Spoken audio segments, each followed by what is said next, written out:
Au commencement était le Verbe, et le Verbe était auprès de Dieu, et le Verbe était Dieu. Il était au commencement auprès de Dieu. C'est par lui que tout est venu à l'existence, et rien de ce qui s'est fait ne s'est fait sans lui. En lui était la vie, et la vie était la lumière des hommes. La lumière brille dans les ténèbres, et les ténèbres ne l'ont pas arrêté. Le Verbe était la vraie lumière qui éclaire tout homme en venant dans le monde. Il était dans le monde, et le monde était venu par lui à l'existence, mais le monde ne l'a pas reconnu. Il est venu chez lui, et les siens ne l'ont pas reçu. Mais à tous ceux qui l'ont reçu, il a donné le pouvoir de devenir enfants de Dieu, eux qui croient en son nom. Ils ne sont pas nés du sang, ni d'une volonté charnelle, ni d'une volonté d'homme. Ils sont nés de Dieu. Et le Verbe s'est fait chair, il a habité parmi nous, et nous avons vu sa gloire, la gloire qu'il tient de son Père comme Fils unique, plein de grâce et de vérité. Notre Sauveur, Alléluia, Alléluia.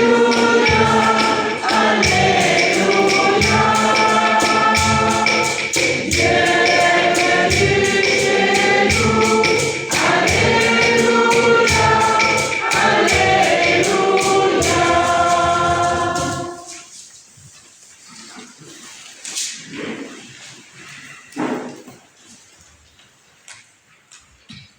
J'ai appris une chose au quartier, c'est qu'on ne change pas l'équipe qui gagne.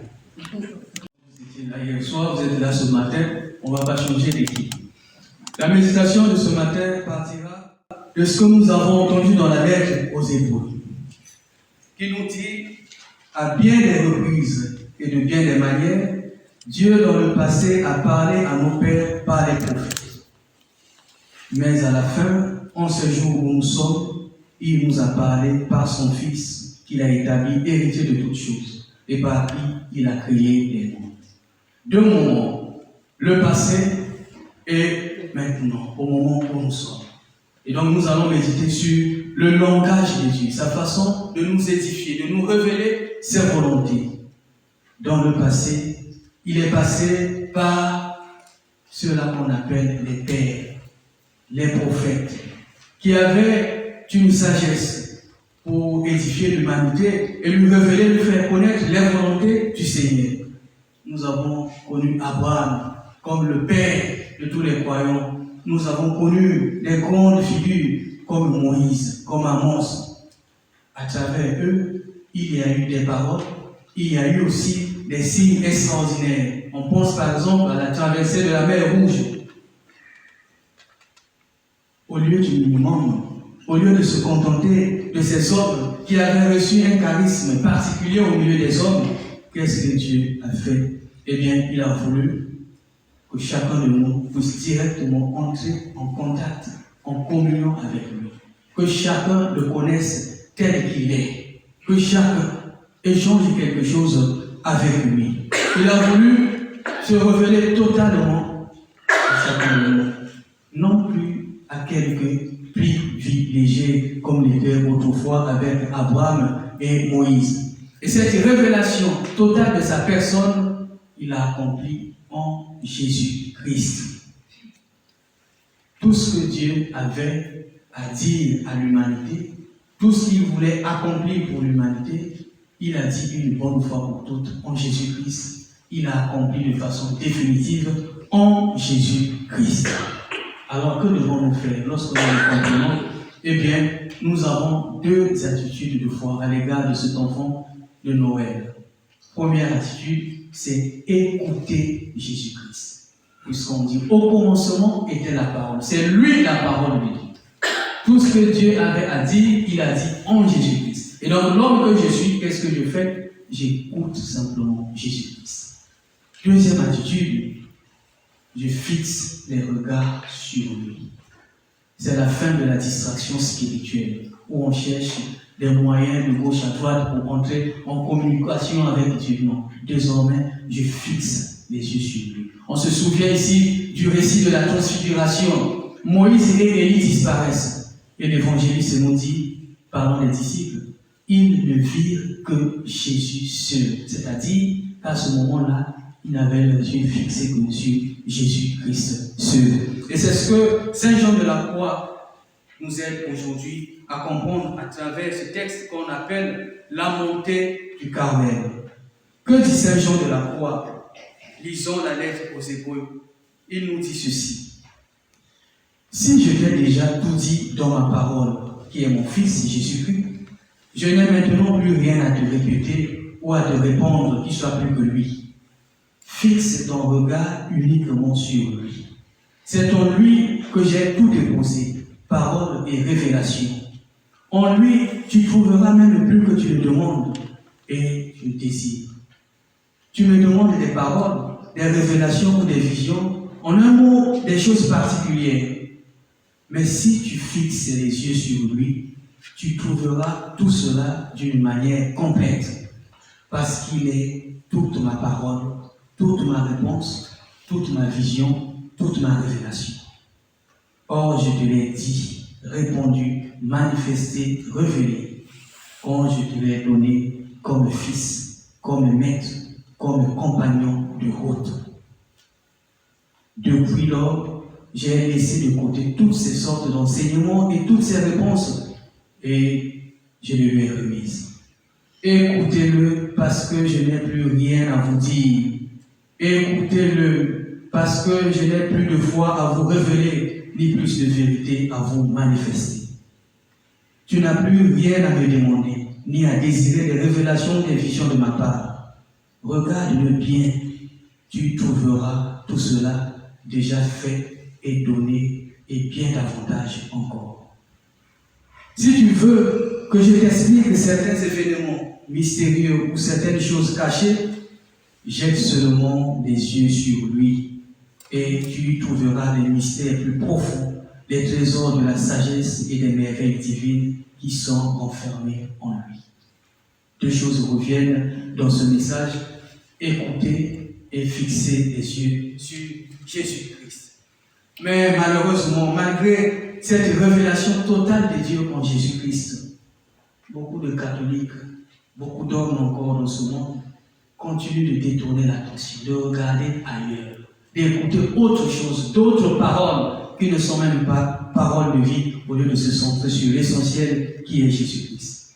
Beaucoup retournent encore dans le passé pour chercher les moyens de vivre une vraie spiritualité, pour chercher les moyens d'entrer en communion avec Dieu, oubliant que le moyen le plus efficace, le moyen unique révélé, c'est Jésus-Christ lui-même.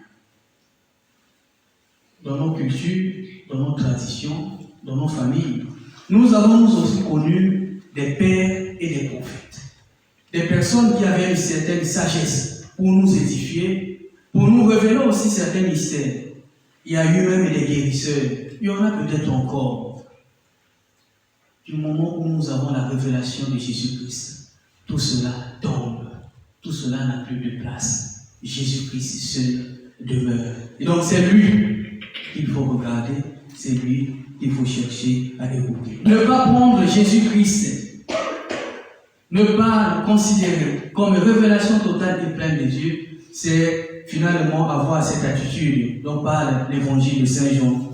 La lumière habillée dans les ténèbres et les ténèbres ne l'ont pas reçu. Ne pas écouter Jésus-Christ, ne pas fixer les yeux sur ce Jésus, c'est ressembler à ces ténèbres qui ne veulent pas reconnaître la lumière. Si il est la lumière, comme nous venons de l'entendre, c'est pour que nous puissions connaître toutes choses par lui. Parce que c'est lui désormais qui éclaire toutes les réalités de la vie et nous en révèle le sens caché et la vérité, parce qu'il est la lumière. Curieusement, on continue encore aujourd'hui de privilégier des moyens périmés qui ne sont pas des lumières. Et nous savons tous que ce qui est périmé rend malade. Quand la nourriture est périmée, ça rend malade. Quand les médicaments sont périmés, il ne faut pas les prendre. Mais jusqu'aujourd'hui, nous continuons encore de prendre certains moyens spirituels qui sont périmés, donc qui sont dangereux pour nous-mêmes. Et parmi ces moyens, il y a la magie. Beaucoup de livres de magie circulent encore au milieu des chrétiens. Parmi ces moyens, il y a l'occultisme et l'ésotérisme que certains pratiquent, croyant détenir un pouvoir à travers ces agissements.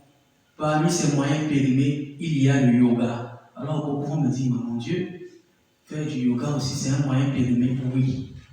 Les Asiatiques savent très bien que le yoga n'est pas une simple gymnastique.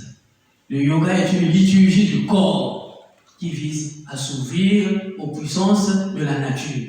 Ce n'est pas un simple sport, ce n'est pas de la gymnastique. Ce sont donc des faux moyens, des moyens périmés d'entrer en contact avec le Dieu révélé. Parmi ces moyens, il y a les amulettes que nous trouvons encore dans les maisons des chrétiens. Vous invitez le Père Saucel chez vous, j'arrive, on trouve des pierres de mer. Quand on vous pose la question, qu'est-ce que ça fait ici? Mon Père, ça apporte la chance. Mon Dieu, quelle aberration! La chance, c'est Jésus-Christ. Donner une bonne fois pour toutes pour nous. On n'a plus besoin d'avoir des pierres dans sa maison, de porter je ne sais pas quoi. Croyons que ça va m'apporter la chance. On n'a plus besoin de ces choses-là. Grâce à lui, nous avons reçu grâce sur grâce, bénédiction sur bénédiction. Dans le passé, lorsqu'on n'avait pas encore la révélation de Jésus-Christ, toutes ces choses-là avaient peut-être leur valeur. Mais maintenant que nous avons la connaissance du Christ, tout cela va aller dans la poubelle. Parmi les moyens que nous prenons, il y a aussi le vaudou. Il y en a qui pensent qu'on peut être chrétien, continuer à faire son petit vaudou. Et même dans les groupes de prière, on trouve encore des personnes qui pratiquent le vaudou.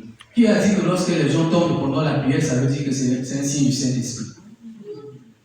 Enfin, parmi tous ces moyens périmés, il y a le spiritisme. Consultation des morts, des esprits des morts, pour connaître l'avenir. Consultation des devins, pour dire comment ça va se passer dans mon travail. La nouvelle année arrive, comment est-ce que ça va se passer pour moi? Moyen périmé. Regarde Jésus-Christ seul. Écoute Jésus-Christ et son évangile. Tu auras tout, tu comprendras tout sur la vie. Et tu sauras quelle direction prendre. Tout ce que nous cherchons ou désirons obtenir, tant au plan matériel que spirituel, se trouve dans la personne de Jésus-Christ. Il y a une parabole que j'aime bien raconter. Un homme très riche, au point de mourir, appela son fils et lui dit, moi je vais partir dans quelques jours. Je te laisse toute ma richesse. Tu es mon fils unique. Je te laisse tout. Mais je le confie à ton voisin, notre voisin. Quand tu auras besoin de quelque chose, tu frappes chez lui. Tu vas chercher chez lui. Tu as tout. Tu n'as même pas besoin d'aller chercher un travail ou de faire un CV. Tout a été dit. Quelques jours après, cet homme décède. Son fils a faim. Il commence à crier. Où est-ce que je vais manger? Comment je vais faire pour manger? Il commence à prendre des dettes pour manger. Les factures de la maison arrivent, il n'arrive pas à payer, il se retrouve dehors. Il commence à être malheureux. Alors qu'on lui avait demandé simplement d'aller frapper chez le voisin pour entrer en possession de sa richesse. Bien, cette parabole raconte un peu notre vie spirituelle. Le Père a tout confié à celui qu'on appelle Jésus-Christ. Si j'ai besoin de quelque chose, que je m'adresse à Jésus-Christ. Et j'aurai tout ce que le Père a confié. Voilà pourquoi dans Matthieu 7, il dit, frappez, on vous ouvrira. Cherchez et vous trouverez. Frappez sur moi, Jésus-Christ. Frappez à la porte de mon cœur. Ou cherchez, pas de gauche à droite. Cherchez sur moi et vous trouverez tout ce que le Père vous a confié. Alors tout changera dans votre vie. Si j'ai compris cela, je prends une simple décision en disant, désormais, résolution 2022, Jésus-Christ seul au centre de ma vie. Amen. Amen. Recevons la bénédiction du Seigneur.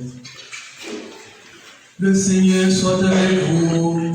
Et avec votre esprit. Dans son infinité Dieu a dissipé les ténèbres du monde par l'incarnation de son Fils. Par sa nativité glorieuse, il a fait resplendir ce jour très saint, qu'il éloigne de vous les ténèbres des péchés, qu'il éclaire vos cœurs pour que vous pratiquiez le bien. Amen. Il a voulu que l'ange annonce au berger une grande joie, la naissance du Sauveur, qu'il mette dans vos cœurs sa propre joie et vous envoie annoncer son évangile. Amen. Par l'incarnation de son Fils, il a scellé l'alliance du ciel et de la terre. Qu'il vous comble de sa paix et de sa bienveillance, qu'il vous unisse à l'Église du ciel. Amen. Et que la bénédiction de Dieu le Père Tout-Puissant et du Fils et du Saint-Esprit descende sur vous et y demeure toujours. Amen. Viens prier avec nous, clique sur s'abonner et sur la cloche bleue pour être à jour sur toute notre actualité.